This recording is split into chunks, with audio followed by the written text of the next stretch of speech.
Hello बच्चों, स्वागत है आपका इस नई वीडियो में। जैसा कि आप सभी जानते हैं कि हमने एक सीरीज शुरू की है ज्ञान क्लास केमिस्ट्री के बच्चों के लिए। ये स्टेट बोर्ड के जो हिंदी मीडियम के हमारे स्टूडेंट होते हैं उनके लिए ये सीरीज है बच्चों, जिसमें हम चैप्टर पढ़ रहे हैं एक एक करके। तो बच्चों, हम आज कोऑर्डिनेशन कंपाउंड पढ़ने वाले हैं, तो शुरू करते हैं कोऑर्डिनेशन कंपाउंड।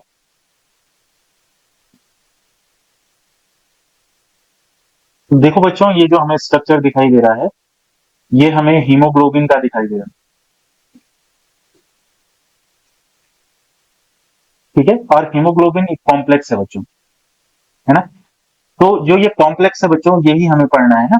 तो हम क्या करते हैं कि इसमें पढ़ लेते हैं योगात्मक यौगिक। जो कॉम्प्लेक्स कंपाउंड होता है वो एक तरीके का योगात्मक यौगिक होता है बच्चों। योगात्मक यौगिक वो यौगिक होते हैं जो जुड़कर कई सारे परमाणु जुड़कर एक यौगिक बनाते हैं, उसको हम योगात्मक यौगिक कहते हैं बच्चों। और इन योगात्मक यौगिक को बच्चों हम दो भागों में बांट सकते हैं बच्चों। दो भागों में हम इनको बांट सकते हैं योगात्मक यौगिक को। एक तो द्विक लवण, और दूसरा बच्चा हमारा उपसंयोजक। उपसंयोजक यौगिक, है ना, कोऑर्डिनेशन कंपाउंड या डबल सॉल्ट बच्चों। इसको डबल सॉल्ट कहते हैं और इसको कोऑर्डिनेशन कंपाउंड कहते हैं। आओ आगे हम चलकर समझेंगे कि डबल सॉल्ट क्या है और कोऑर्डिनेशन कंपाउंड क्या है बच्चों, है ना। आगे बढ़ते हैं बच्चों। बच्चों, सॉरी चाहता हूं मैं, क्योंकि यहाँ पे थोड़ा टाइपिंग एरर है बच्चों। यहाँ पर ये जो फॉन्ट है इसमें ये आ ही नहीं रहा था, लेकिन ये मैं साथ साथ आप लोगों को बताता चलूंगा कि द्विक लवण को लिखा कैसे जाएगा। ये हम द्विक लवण कैसे लिखेंगे, है द्विक लवण। ठीक है, द्विक लवण यानी डबल सॉल्ट बच्चों, वे योगात्मक यौगिक जो ठोस अवस्था में स्थायी होते हैं परंतु जलीय विलयन में पूर्ण रूप से आयनित हो जाते हैं बच्चों। उन्हें हम द्विक लवण कहते हैं, है ना, जो पूर्ण रूप से आयनित हो जाते हैं। इन्हें जालक लवण भी कहते हैं बच्चों। इसके एग्जाम्पल जैसे हमारे पास कार्नेलाइट है, पोटास एलम या फिटकरी है, या यहाँ पर ये मोहर लवण है बच्चों, है ना। मोहर लवण या क्रिस्टल ये फेरस अमोनियम सल्फेट बच्चों। ये फिटकरी और मोहर लवण के हमारे पास बच्चों फॉर्मूले हमें पता होने चाहिए। जैसे बच्चों फिटकरी क्या होता है बच्चों हमारे पास, ये होता है हमारा K2SO4 Al2SO4 का होल थ्राइस 24H2O, है ना बच्चों, ये इसका फॉर्मूला है। और अगर इसका जलीय विलयन देखेंगे बच्चों, जलीय विलयन में, तो यहाँ पे लिख लेता हूं मैं जलीय विलयन में। तो जलीय विलयन में बच्चों ये टूट जाता है कैसे, 2K+ पोटेशियम अलग हो जाएगा, फिर दो हमारे पास एल्यूमिनियम है तो 2Al+, फिर उसके बाद बच्चों हमारे पास क्या है, सल्फेट है, तो सल्फेट के 4 आयन हो गए, तो 4SO4 2-, और 24H2O है बच्चे हमारे पास, तो ये 24H2O भी हम लिख लेंगे, यानी पानी के अणु, है ना। इस तरीके से बच्चों ये टूट जाता है हमारे पास। Al3+ होगा बच्चों, ये है सॉरी, Al3+ होगा। एल्यूमिनियम क्या टूटेगा बच्चों, 3+ में टूटेगा हमारे पास, तो ये हमारा एल्यूमिनियम का हो गया है। तो ये हमारा पोटास एलम है या फिटकरी, इसका फॉर्मूला क्या होता है, K2SO4 Al2SO4 का होल थ्राइस डॉट 24H2O। ठीक है बच्चों, और जब इसको जलीय विलयन में अपघटन करेंगे तो हमारे पास कुछ इस तरीके से आयंस मिलेंगे। ये पूर्ण रूप से आयनित हो जाता है बच्चों, इसलिए इसको द्विक लवण कहते हैं, है ना? अच्छा, मोहर सॉल्ट का फॉर्मूला देखेंगे बच्चों हम, क्या होता है, तो ये होता है FeSO4NH4 का whole twice SO4 and 6H2। तो ये होता है बेटा हमारा मोहर सॉल्ट, जिसको हम फेरस अमोनियम सल्फेट कहते हैं।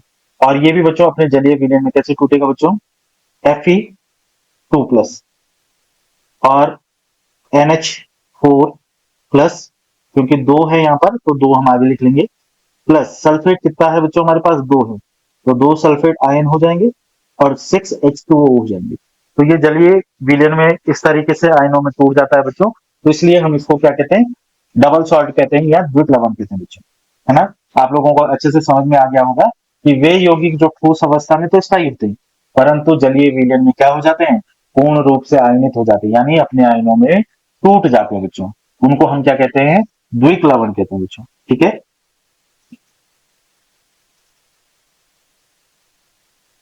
देखो बच्चों, अगला जो हमारे पास टॉपिक था वो है संकुल यौगिक या उप सहसंयोजक यौगिक, है ना।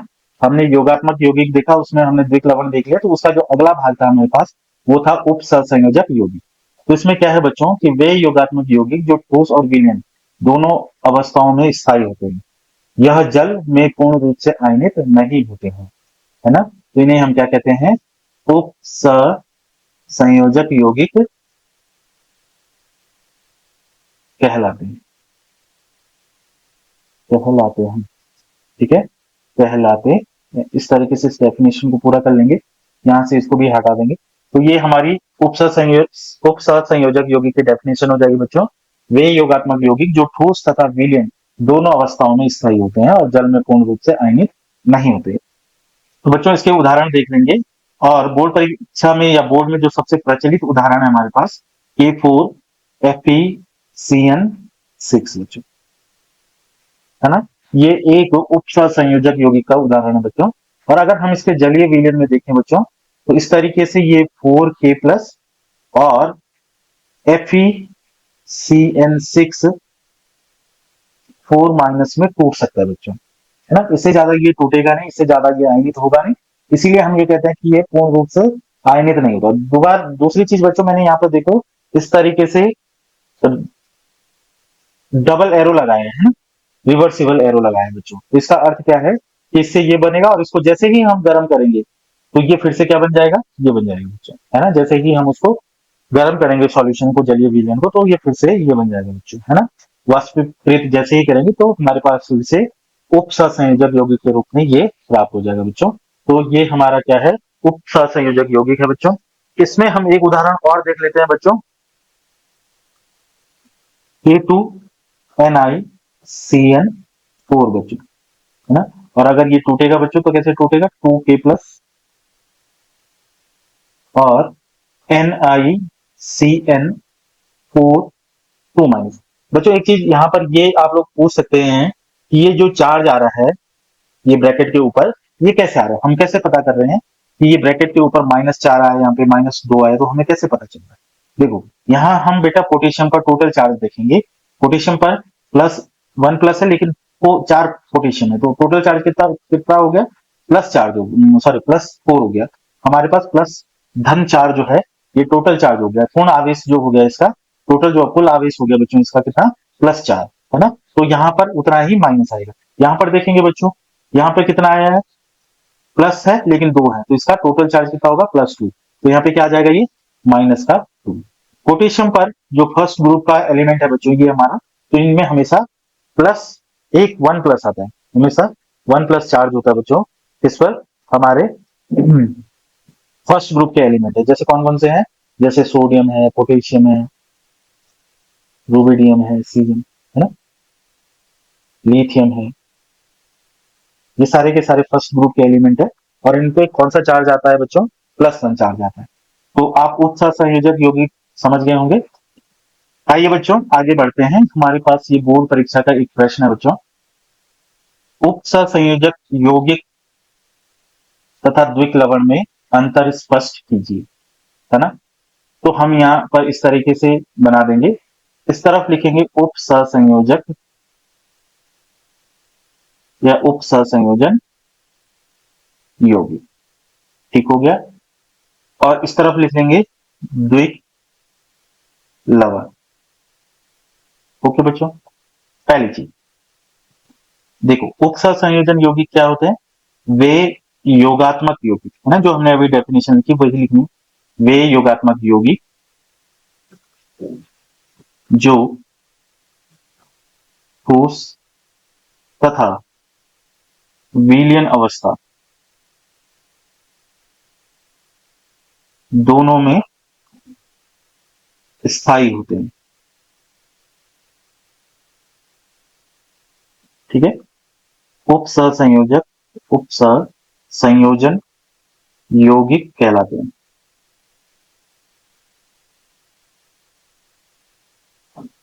ठीक है, इसमें क्या लिखेंगे? वे योगात्मक यौगिक जो केवल ठोस अवस्था में स्थायी होते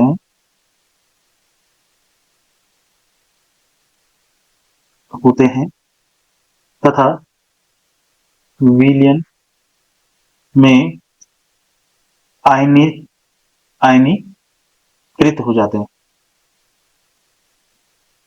आयनीकृत या आयनित हो जाते हैं या आयनीकृत हो जाते हैं।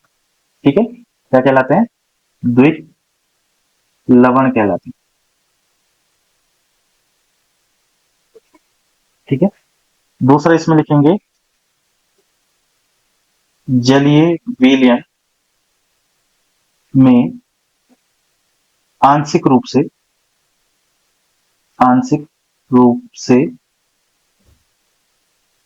आयनित होते हैं। ठीक है, और इसमें क्या लिखेंगे? दूसरा में, ये पहला था बच्चों, यहाँ पे इसमें लिखेंगे जलीय विलयन में पूर्ण रूप से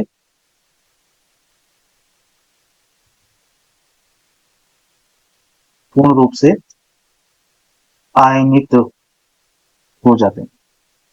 ओके, ठीक है, हमने डेफिनेशन को तोड़ के यहाँ पे लिख लिया बच्चों। और तीसरे में हम उदाहरण दे देंगे बच्चों,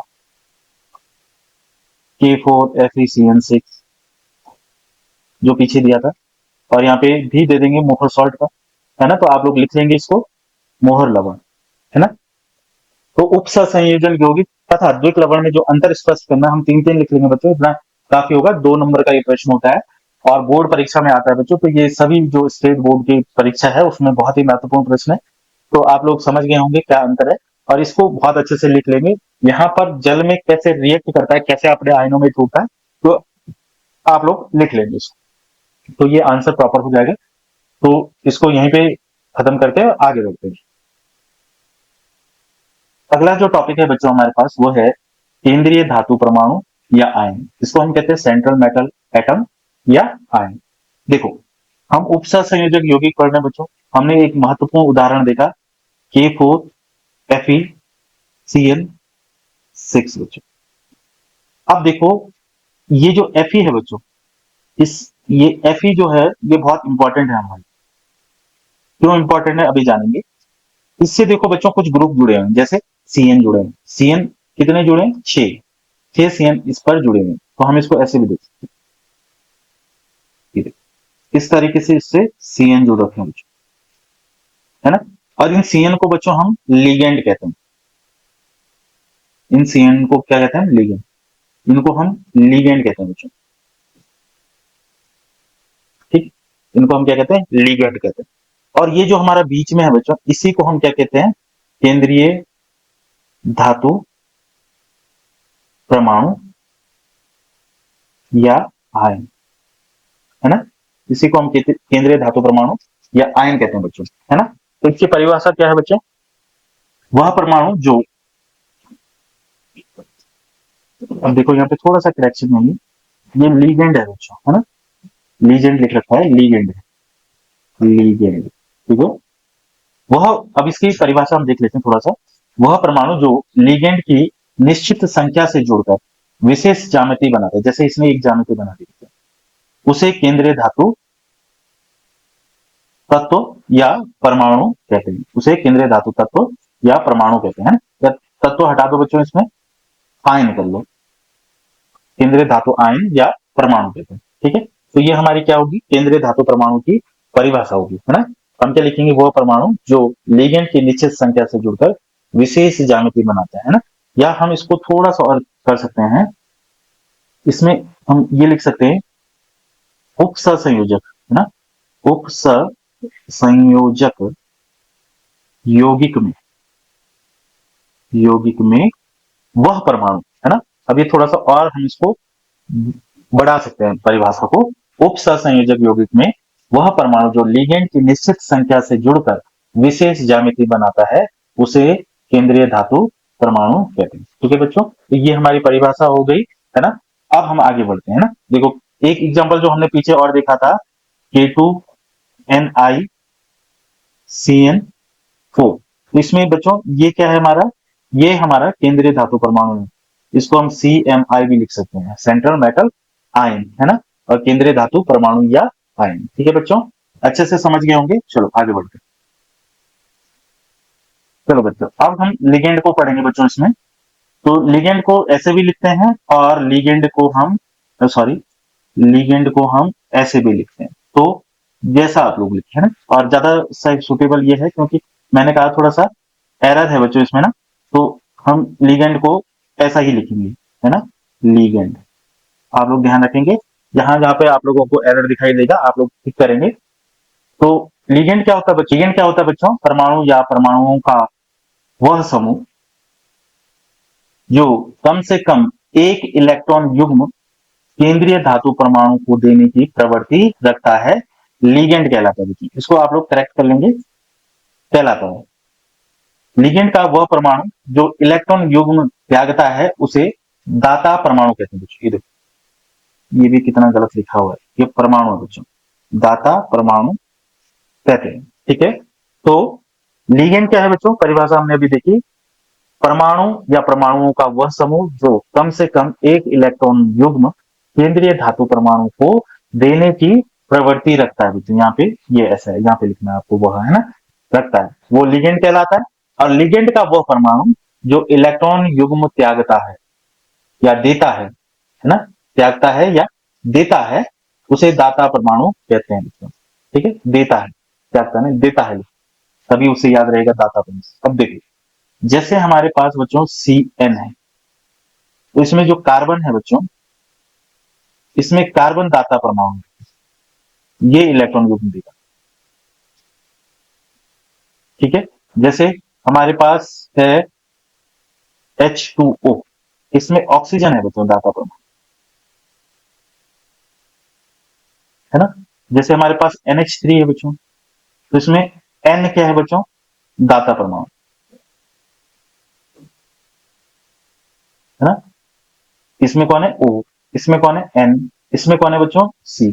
अब देखो दाता परमाणु, ये जो NC है बच्चों, इसमें CN है बच्चों, इसमें ना हमारा N भी दाता परमाणु हो सकता है, लेकिन तब हम इसको NC लिखते हैं बच्चों, है ना। तब हम इसको क्या लिखते हैं, और यहाँ पे दाता परमाणु कौन सा हो जाएगा, दाता परमाणु हो जाएगा बच्चों हमारा N, है ना, डोनर एटम, है ना, क्या बोलते हैं इसको, डोनर एटम। ठीक है बच्चों, तो ये लिगेंड हो गया बच्चों।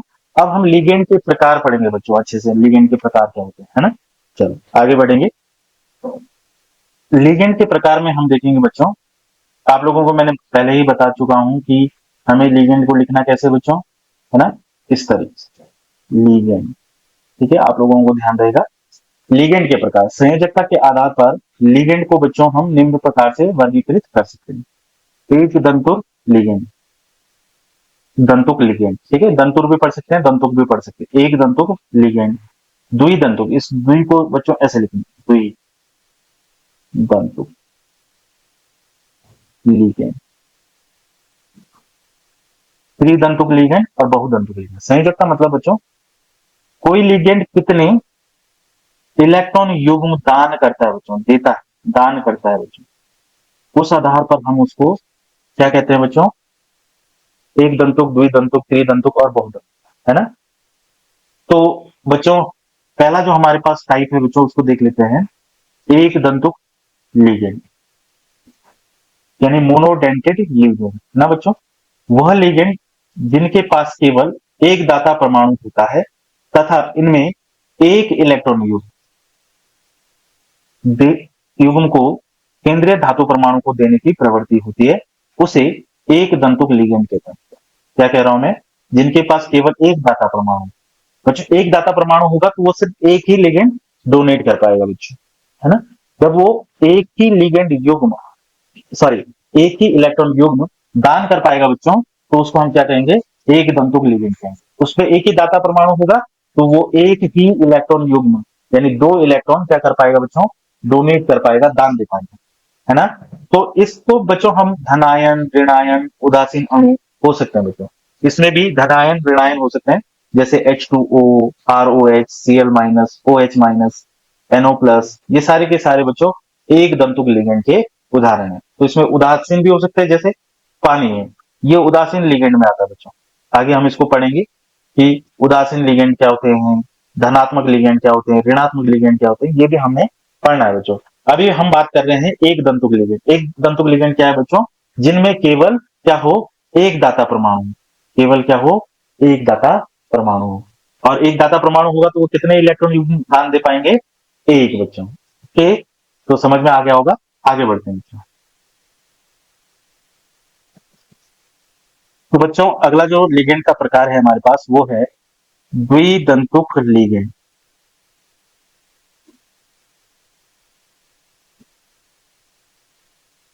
बाइडेंटेड लिगेंड्स, है ना बच्चों।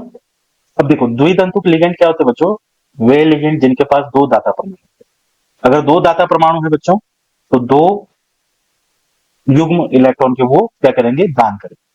तो क्या है बच्चों, वे लिगेंड जिनके पास दो दाता परमाणु उपस्थित होते हैं तथा इनमें दो इलेक्ट्रॉन युग्म, इसको काट देंगे, केंद्रीय धातु परमाणु को देने की प्रवृत्ति होती है, उसे द्विदंतुक लिगेंड कहते हैं। इसको चेंज कर लेंगे, है ना, ऐसे लिखेंगे हम, जो ये दे रखा है कैसे लिखेंगे, लिगेंड कहते हैं ना। ये परिभाषा होगी बच्चों, जिनके पास दो दाता परमाणु होंगे, अगर दो दाता परमाणु होंगे बच्चे तो वो दो युग्म क्या करेंगे, डोनेट करेंगे बच्चों। इसका उदाहरण देख लेते हैं बच्चों। इसका जो उदाहरण है हमारे पास वो है oxalate, oxalate ion. Oxalate ion क्या होता है बच्चों, इस तरीके से होता है हमारे पास, इस पर दो माइनस होते हैं। जब हम बच्चों जब हम उपसंयोजक यौगिक का नामकरण करेंगे और वहां पर ये लिगेंड होगा तो हम इसका नाम लिखेंगे ऑक्सलेटो, ऑक्सलेटो। बच्चों इसको ओ एक्स से भी लिखा जाता है। और इसमें जो दाता परमाणु है बच्चों, हमारे दाता परमाणु हमारे क्या है, ऑक्सीजन ऑक्सीजन, दोनों ही ऑक्सीजन परमाणु है बच्चों। ठीक है, तो पहला तो हमारा उदाहरण क्या हो गया, ऑक्सिलेट आयन। दूसरा जो यहाँ पर सबसे ज्यादा पूछा जाता है वो है ईएन। ईएन क्या होता है, एथिलीन डायमीन। तो इस तरीके से बच्चों ये हमें दिखता है, और कभी कभी उसको सिर्फ ईएन भी लिखते हैं बच्चों। और इसमें जो दाता परमाणु होगा वो कौन सा होगा बच्चों, हमारा नाइट्रोजन, दाता परमाणु। तो दाता परमाणु कौन है बच्चों इसमें, नाइट्रोजन कॉमा नाइट्रोजन, है ना। दूसरा, इसमें हम लोगों को पता होना चाहिए कि इसका नाम क्या लिखेंगे हम। आईपीएससी में जब हम इसका नाम लिखेंगे बच्चों तो हम लिखेंगे ethylene, sorry, ethane 1,2 di amine. आईपीएससी में हम इसका नाम ये लिखेंगे बच्चों, है ना। और वैसे क्या है ये, एथिलीन डाई एमीन। और ईएन से कभी कभी हम ये देखने को मिलता है बच्चों। आईपीएससी नाम आप लोग याद रखेंगे, कैसा दिखता है वो याद रखेंगे, है ना। तो ये हमारे पास प्रमुख दो क्या हो गए बच्चों, अ, उदाहरण हो गए बाइडेंटेड लिगेंड्स के, यानी द्विदंतुक लिगेंड के दो महत्वपूर्ण उदाहरण, है ना बच्चों। चलो आगे चलेंगे। ओके बच्चों, जो अगला प्रकार है हमारे पास वो है त्रिदंतुक लिगेंड, है ना। ये तीसरा प्रकार है हमारे पास, त्रिदंतुक लिगेंड, है ना बच्चों। अच्छा देख, क्या होता है ये, वे लिगेंड जिनके पास तीन दाता परमाणु उपस्थित होते हैं तथा इनमें केंद्रीय धातु परमाणु को तीन इलेक्ट्रॉन युग्म देने की, तीन इलेक्ट्रॉन युग्म देने की प्रवृत्ति होती है, उन्हें हम क्या कहते हैं बच्चों, त्रिदंतुक लिगेंड कहते हैं। वे लिगेंड जिनके पास क्या हो, तीन दाता परमाणु हो और वो क्या करे, केंद्रीय धातु परमाणु को तीन इलेक्ट्रॉन युग्म दान करे, है ना। चलो, इसका जो उदाहरण है बच्चों वो है डाईइन, है ना। इसका नाम क्या है बच्चों, डाई इथाइलिन या एथिलीन ट्राई एमीन। ठीक है, स्ट्रक्चर क्या होगा बच्चों, इस तरीके से इसका स्ट्रक्चर देखने को मिलता है।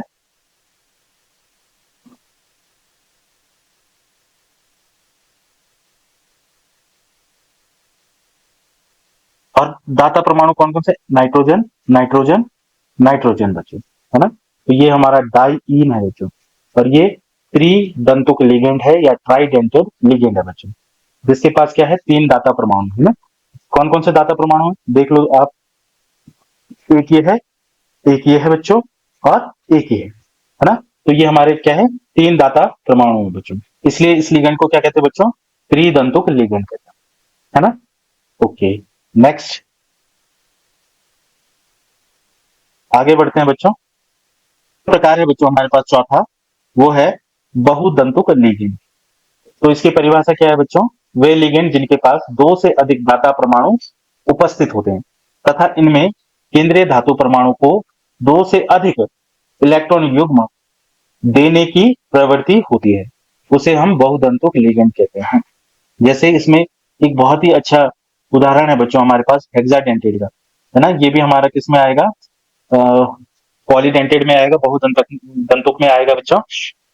हेक्साडेंटेड यानी हिंदी में इसको कहेंगे हेक्साडेंटेड लिगेंड, या षष्ठ जो हम 6 होते हैं बच्चों उसके अनुसार, है ना। तो इसमें एक बहुत ही अच्छा उदाहरण है हमारे पास EDTA। इसका जो नाम है बच्चों हमारे पास वो क्या है? एथिलीन डाइअमीन टेट्रा एसीटेटो, ठीक है। इसको इसी तरीके से हम लिखेंगे बच्चों, एथिलीन डाइअमीन टेट्रा एसीटेटो, ठीक है। और इसका स्ट्रक्चर जो होता है बच्चों कुछ इस तरीके से होता है, CH2 और इस तरीके से हमारे पास यहाँ पर N आ जाएगा बच्चों। एक मिनट है, इस तरीके से N आ जाएगा, और इस तरीके से यहाँ पर एसीटेट आयन आ जाएगा बच्चों। तो यहाँ पर 4 एसीटेट आयन आ जाएंगे बच्चों, टेट्रा है ना। तो कितने आ जाएंगे? 4।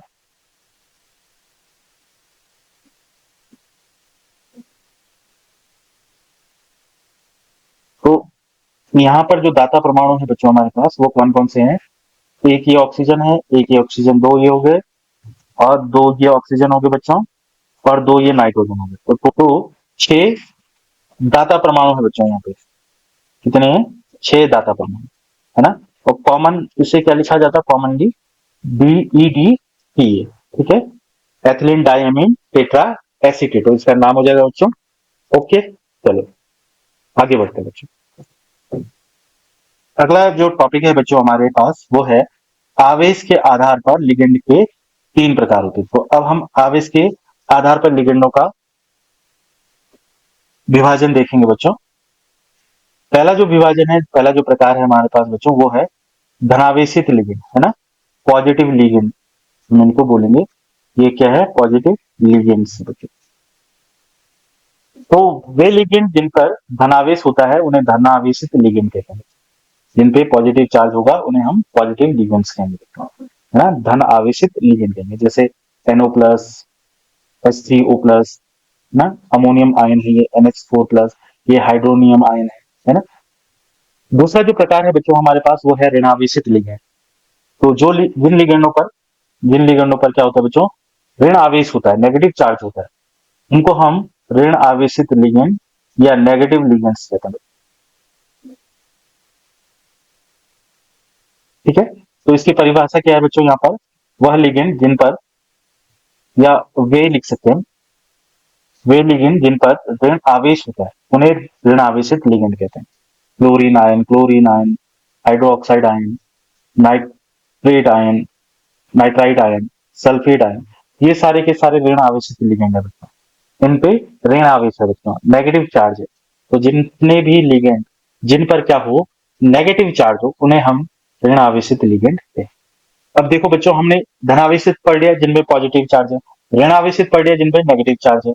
तो अब कुछ लिगेंड ऐसे भी हैं जिनपे कोई चार्ज नहीं है, तो उन लिगेंड को हम उदासीन लिगेंड कहते हैं, यानी न्यूट्रल न्यूट्रल लिगेंड,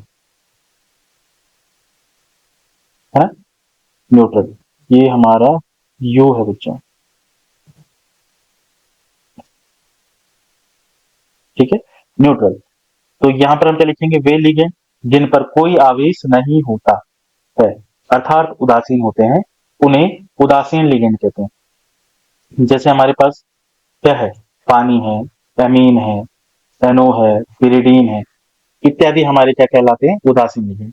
इन पर कोई भी चार्ज नहीं होता है ना? तो इनको हम क्या कहते हैं? उदासीन लिगेंड कहते हैं। आगे बढ़ेंगे।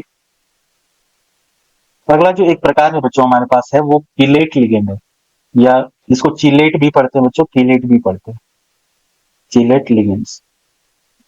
जैसे ये लिगेंड्स वो लिगेंड होते हैं बच्चों जिनमें दो से ज्यादा दाता परमाणु हो, या दो हो या दो से ज्यादा हो, तो उन्हें क्या कहते हैं? हम कीलेट लिगेंड कहते हैं। अब माना हमारे पास ऑक्सिलेट है बच्चों, ऑक्सिलेट क्या था हमारे पास? माना ऑक्सिलेट ओ एक्स ले लिया, तो इसमें दो दाता परमाणु ले लिए मैंने, एक ये और एक ये, है ना? इस तरीके से मैंने क्या कर लिया? दो दाता परमाणु ले लिए, एक यहाँ पर ये है, एक ये है, और ये दो इलेक्ट्रॉन जो कि किसको दे रहे हैं? मेटल को दे रहे हैं। तो यहाँ पर ये इस तरीके से क्या बना देंगे बच्चों? बॉन्ड बना देंगे, है ना? अच्छा, ये कौन सा बॉन्ड बनाते हैं ये भी इंपॉर्टेंट है बच्चों, है ना? ये बनाते हैं कोऑर्डिनेट बॉन्ड, कोऑर्डिनेट बॉन्ड, है ना? तो मैं ये बताना ही भूल गया कि कोऑर्डिनेट बॉन्ड ये बनाते हैं ना। तो यहाँ पे देखो, यहाँ पे कोऑर्डिनेट बॉन्ड किसे कहते हैं? जब एक ही परमाणु द्वारा क्या दिए जाए? इलेक्ट्रॉन दिए जाए, दोनों इलेक्ट्रॉन एक ही परमाणु द्वारा दिए जाए और उन इलेक्ट्रॉन की क्या हो बच्चों? साझेदारी। तो तब हम इसको क्या कहते हैं? कोऑर्डिनेट बॉन्ड कहते हैं। ये दोनों इलेक्ट्रॉन कौन दे रहा है? ऑक्सिलेट आयन का ओ दे रहा है बच्चों, ना? ओ रहता है ना यहाँ पे, इस तरीके से। तो ये दे रहा है मेटल को दोनों इलेक्ट्रॉन, लेकिन इलेक्ट्रॉन की क्या हो रही है? साझेदारी। तो यहाँ पे कोऑर्डिनेट बॉन्ड बनता है। चलो, ये तो हम बाद में डिस्कस कर लेंगे। अभी हम ये समझते हैं कीलेट क्या होता है, या कीलेटिंग लिगेंड क्या होता है बच्चों हमारे पास। तो ये देखो, जैसे इन्होंने दाता परमाणु दिए तो इन्होंने दोनों तरफ से क्या बना दिया बेटा? बॉन्ड बना दिया। अब तुम देख रहे होंगे कि यहाँ पे जब बॉन्ड बना तो एक तरीके की रिंग बन गई, है ना? सर्कल बन गया ये, इस तरीके, है ना? तो जब ऐसा हो तो उस लिगेंड को हम कीलेटिंग लिगेंड या कीलेट लिगेंड्स कहते हैं, है ना? कीलेटिंग लिगेंड भी हम इसको बोलते हैं, ये कीलेटिंग लिगेंड, ठीक है? और जो कंपाउंड बनता है उसे हम कीलेट कहते हैं। तो यहाँ पर देखो बच्चों, जब बहुदंतक लिगेंड दो या दो से अधिक दाता परमाणु द्वारा धातु आयन से जुड़ता है, जब बहुदंतुक लिगेंड दो या दो से अधिक दाता परमाणु द्वारा, यहाँ पे द्वारा हम ऐसे लिखेंगे बच्चों, है ना? द्वारा धातु आयन से जुड़ता है, धातु आयन से जुड़ता है, तो एक चक्रीय वलय का निर्माण होता है, एक सर्कुलर रिंग का निर्माण होता है ना, सर्किल का निर्माण होता है, जिसे कीलेट कहते हैं। तथा इस प्रकार के लिगेंड को हम क्या कहते हैं? कीलेटिंग लिगेंड कहते हैं, या कीलेट लिगेंड कहते हैं। उदाहरण के लिए एथिलीन डायमीन, एथिलीन ट्रायमीन, ईडीटीए, ऑक्सिलेटो, है, ये सारे के सारे हमारे क्या है बेटा? कीलेट लिगेंड है ना? जो चक्रीय वलय का निर्माण करते हैं, किसके साथ? धातु परमाणु के साथ, है ना? ये आप लोग समझ गए होंगे, बहुत ही आसान सा है। आगे चलते हैं। अब हमारे पास चौथा जो प्रकार है बच्चों, वो है उभय दंतु लिगेंड, उभय दंतुक लिगेंड। इसको हम एम्बीडेंटेड, एम्बीडेंटेड लिगेंड भी कहते हैं बच्चों, एम्बीडेंटेड लिगेंड भी कहते हैं। क्या कहते हैं? एम्बीडेंटेड लिगेंड, ठीक है? इसको नोट कर लेना, एम्बीडेंटेड लिगेंड। अब ये उभय दंतुक क्या होता है? देखो, आप लोगों ने उभय शब्द तो समझा होगा, या एमबी शब्द आप लोगों ने सुना होगा, जो दोहरी भूमिका निभाए, है ना? उसको हम उभय कहते हैं। जैसे उभयचर, है ना? जो दिनचर भी है और रात्रि चर भी है। जैसे उभयलिंग, है ना? स्त्रीलिंग भी है, पुल्लिंग भी है। तो जिसके पास दोनों भूमिकाएं हो उसको उभय कहते हैं।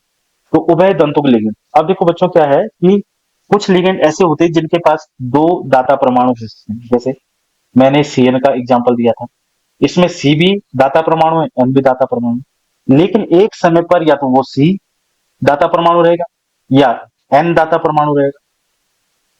जैसे NO2 माइनस, इसमें एन भी दाता परमाणु है, ओ भी है।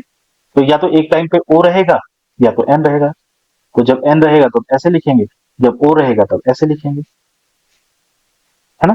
तो वो लिगेंड जिनके पास दो या दो से अधिक दाता परमाणु उपस्थित हो, परंतु संकुल बनाते हुए यानी यौगिक बनाते समय एक ही परमाणु का उपयोग करते हैं, उन्हें हम उभयदंतुक लिगेंड कहते हैं। जो यौगिक संकुल मतलब उप सहसंयोजक यौगिक यानी कॉम्प्लेक्स जो है, उसको हिंदी में संकुल कहते हैं बच्चों।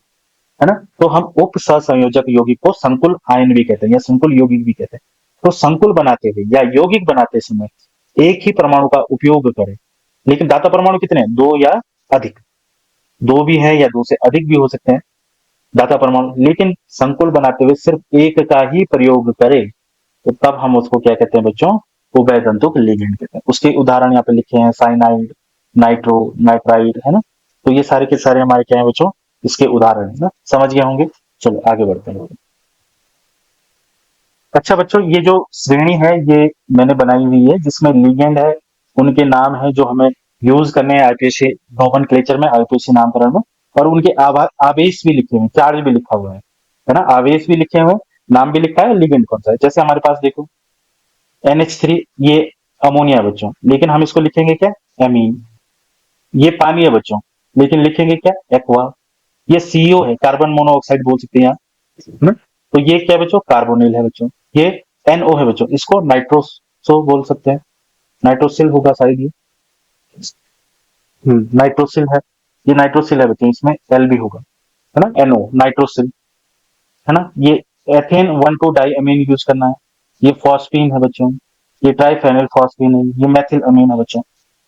तो ये सारे सारे आवेश भी लिखे हुए हैं और ये नाम भी लिखे हुए हैं। तो ये आप लोगों को याद होने चाहिए, जब हम आईपीएससी नामकरण करेंगे तो ये बहुत जरूरी है उसके लिए। और ये सारे के सारे उदासीन लिगेंड है बच्चों। एक चीज देखो यहाँ पे, सबका आदेश, सॉरी, सबका आवेश क्या है बच्चों, यहाँ पे 0 है। तो ये कैसे लिगेंड है, उदासीन बच्चों, है ना। ये सारे के सारे उदासीन लिगेंड है बच्चों, न्यूट्रल लिगेंड है ना। तो ये याद होने चाहिए। इसमें जैसे इंपॉर्टेंट हमारा अमोनिया इंपॉर्टेंट है, वाटर इंपॉर्टेंट है, CO इंपॉर्टेंट है, एथेन डायमीन इंपॉर्टेंट है बच्चों, मेथिल अमीन इंपॉर्टेंट है। तो ये सब हमें याद होने चाहिए बच्चों। आगे चलते हैं।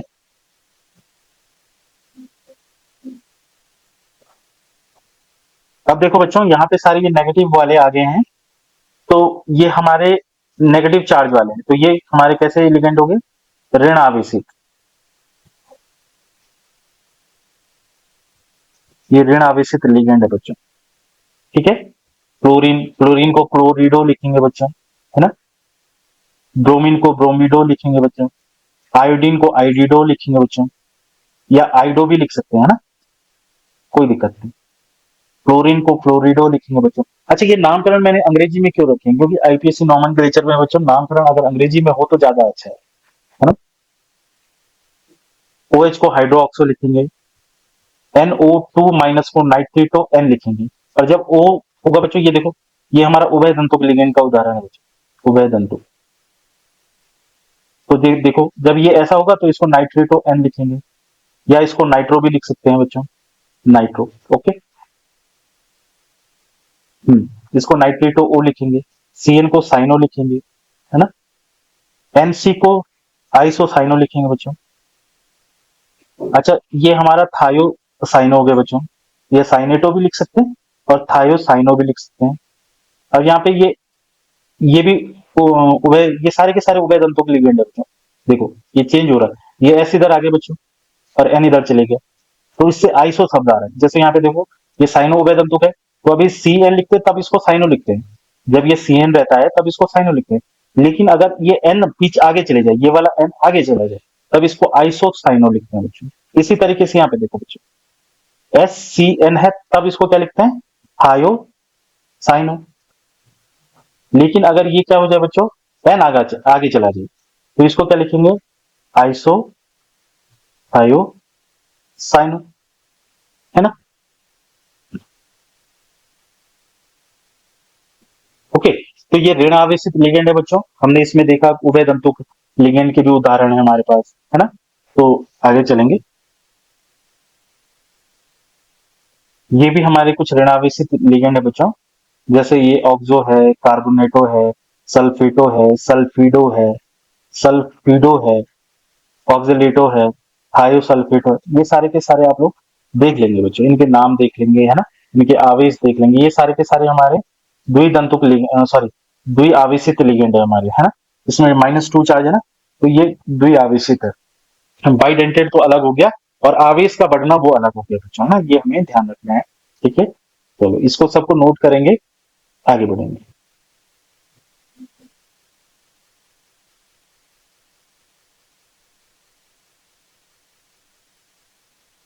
तो आज की वीडियो दोस्तों बच्चों यहीं पे समाप्त करते हैं। जैसा कि आप सभी जानते हैं कि हमने एक सीरीज शुरू करी हुई है और उसमें हम कुछ प्रयास कर रहे हैं कि आप लोगों को एक अच्छा कंटेंट मिल सके। तो इसके लिए हम लगातार प्रयासरत हैं बच्चों, और हिंदी मीडियम के लिए हम कोशिश कर रहे हैं कि बेहतर से बेहतर कंटेंट आप लोगों के मध्य रखें, ताकि आप लोग अच्छा से अच्छा स्कोर बोर्ड परीक्षा में कर सके। ये वीडियो बच्चों Uttarakhand board, UP board, Bihar board, Madhya Pradesh board, Jharkhand board, जितने भी हमारे हिंदी माध्यम के बोर्ड है बच्चों, वहाँ के बच्चों के लिए बहुत लाभदायक होगी बच्चों, उनके लिए बनाई जा रही है बच्चों, उनके लिए बेनिफिशियल होगी बच्चों। तो अगर आप लोगों को लगता है कि ये आप लोगों को अच्छी लग रही है, आप लोगों को लाभान्वित कर रही है ना, आप लोगों को इससे कुछ फायदा हो रहा है, तो आप लोग इस वीडियो को जरूर लाइक करेंगे बच्चों, कमेंट करेंगे कि हम आपको अच्छी लग रही, नहीं लग रही, तो क्या कारण है, हम क्या सुधार कर सकते हैं बच्चों, है ना। और इस चैनल को जरूर सब्सक्राइब करिए बच्चों, ये हमारे लिए एक मोटिवेशन की तरह काम करेगा। और अपने दोस्तों के साथ जरूर शेयर कीजिए बच्चों इस वीडियो को, ताकि ज्यादा से ज्यादा छात्रों तक ये वीडियो पहुंच सके। धन्यवाद।